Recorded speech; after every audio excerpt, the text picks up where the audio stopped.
네, 안녕하세요. 면쌤입니다. 자, 오늘은 신한 RS직 면접 대비 특강 진행하도록 하겠습니다. 그 어려운 필기를 뚫고 이 영상을 보고 계신 분들께 모두 축하하다는 말씀 먼저 드리고 싶고요. 신한은행 RS직 어떻게 면접 준비하면 좋을지 저랑 같이 살펴보도록 하겠습니다. 자, 면접 컨설팅 마찬가지로 진행이 되고요. 지난 하반기부터 상반기까지 쭉쭉쭉 RS직 여태까지 합격하셨던 분들이 보내주신 상세한 후기를 바탕으로 여러분께 최대한 후기를 전달하며 컨설팅을 진행할 예정이고요. 토론 면접과 상황 면접 그리고 간단한 인성 면접 특강까지 진행이 될 예정입니다. 댓글에 신청 주소 기재해 두셨으니까요. 거기로 신청해 주시면 되겠습니다. 자, 신한은행 면접 유형 마찬가지로 토론 면접 그리고 상황 면접, 인성 면접으로 진행이 되고요.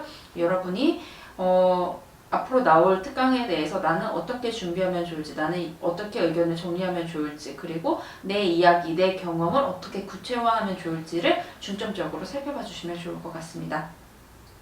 자, 먼저 토론 면접부터 살펴보겠습니다. 여기 166 이렇게 빨간색 글씨로 적혀있는 부분은 이 교재에 들어있는 내용이니까 교재 갖고 계신 분들은 참고하셔서 보시면 좋을 것 같으십니다. 자, 살펴볼게요. 20분이고 10분 토론이 진행이 되고 있습니다.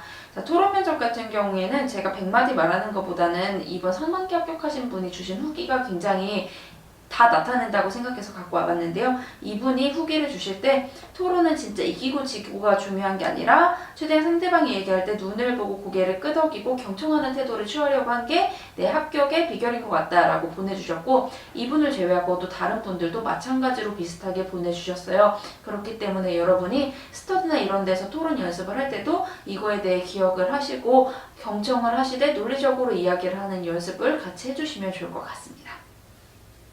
자, 예상 주제는 여태까지 나왔던 주제들을 총합했을 때 이번에 나올 수 있는 주제들은 이 정도 된다고 생각을 하고 있고요. 여러분이 이거에 대해서 찬성과 반대 의견 동시에 정리해 주시고, 찬성 의견을 말씀을 해 주실 때 이거와 비슷한 연계된 반대 의견을 같이 준비해 주시면서 저 사람이 얘기한 거에 대해서 저 사람이 나와 다른 이야기를 했을 때 그거와 관련된 내 주제로 반박을 할 수 있도록 찬반 의견을 연계해서 같이 정리해 주시면 좋을 것 같습니다.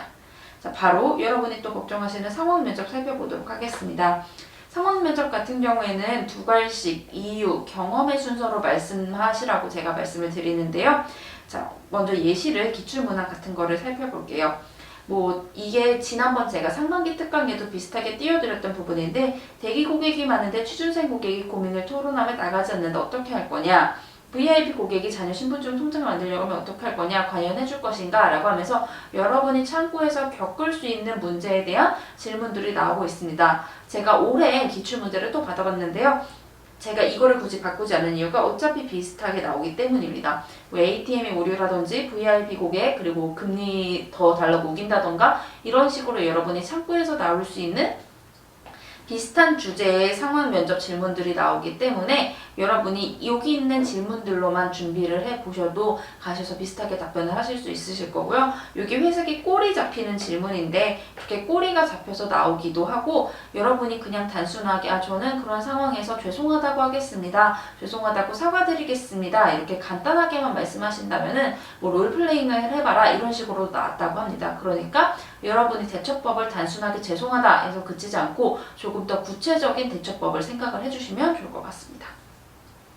여러분이 고객 응대 경험 정리해 주시고 이걸 준비하기 위해서, 그리고 그 내용에 대해 상세히 정리를 해주세요. 예를 들어 제가 189쪽에 여러분이 경험별로 정리하셔야 될 리스트를 기재해뒀는데요. 진상 고객을 응대했던 경험이 있던가, 아니면 내 잘못이 아니지만 나한테 해결하라고 했던 경험, 혹은 고객이 규정 위반을 요구하거나 무리한 요구를 요청했던 경험, 혹은 꼼꼼하게 업무를 처리했던 경험 등 여러분이 다양하게 했던 소속에서의 경험, 그리고 고객 응대 경험에서 나올 수 있는, 그리고 겪었던 경험들을 상세히 다 세분화시켜서 이거를 입에 붙여서 말씀하시는 연습해 주시면 좋을 것 같습니다. 그 중에서도 내 행동, 내가 그 상황에서 어떻게 행동했고 고객이 어떻게 했는지를 한번 구체화해서 설명하는 연습도 같이 해주신 다음에 이걸 답변에 같이 넣어서 이런 경험이 있었다라고 말씀을 하시든지, 아니면은 이렇게 대처를 하니까 어떻게 되더라 라고 하면서 나는 이렇게 구체적으로 대처하겠다 라고 같이 말씀을 해주시면 좋을 것 같습니다. 인성 면접은 간단히 살펴보겠습니다. RS직 역시 나왔던 질문들을 분석해보니까 자기소개, 나왔고요. 그리고 자기소개에 있는 내용에 대해서는 모두 답변을 같이 준비를 해주셔야 됩니다. 그리고 자기소개에 기재한 지식 부분, 종종 자기소개서에 어려운 금융용어나 내가 이걸 했다라고 기재를 해주시는 분들이 계신데요. 그거 모르고 그냥 기재하셨다가 질문 나오면 당황하시니까 그 부분에 대해서 답변 꼭 준비를 해주셔야 되고요. 그리고 지점 방문해보시고 입행 후 본인 모습, 입행 후에 내가 어떻게 될 건지를 생각해서 같이 정리를 해주시고, 주로 RS직에서 나오는 질문들은 뭐 다양한 유형의 질문이 있지만 사람 사이에서 자신의 역할이나 행동, 사람 관계에 대해서 어떻게 응대하고 대처하는지 등의 문항이 나오기 때문에 사람 사이에서 본인은 어떤 역할이며 이 역할을 활용해서 어떤 걸 했었고 어떤 성과를 냈고 또 다른 데서는 어떻게 했었는지를 조금 중점적으로 준비를 해주시면 좋을 것 같습니다. 마찬가지로 경험을 리스트화해서 말로 뱉어보시고요. 그리고 마지막 할 말까지 같이 준비를 해주시면 좋을 것 같습니다. 자, 이렇게 토론과 상황 그리고 인성 면접까지 살펴봤는데요. RS직 같은 경우에는 정말 여러분이 갖고 계신 경험을 최대한 구체화하고 정리해 주시는 게 우선 작업이니까요. 여러분들 합격하신 오늘 바로 여러분이 자기소개에 썼던 경험을 비롯해서 하셨던 경험 다 정리해 주시고요. 자기소개에서 기재했던 것 중에 꼬리 잡힐 수 있는 부분까지 캐치를 하셔서 자기소개서를 중심으로 완벽하게 준비를 해주셨으면 좋겠습니다. 자, 여러분 오늘도 모두 고생 많으셨습니다.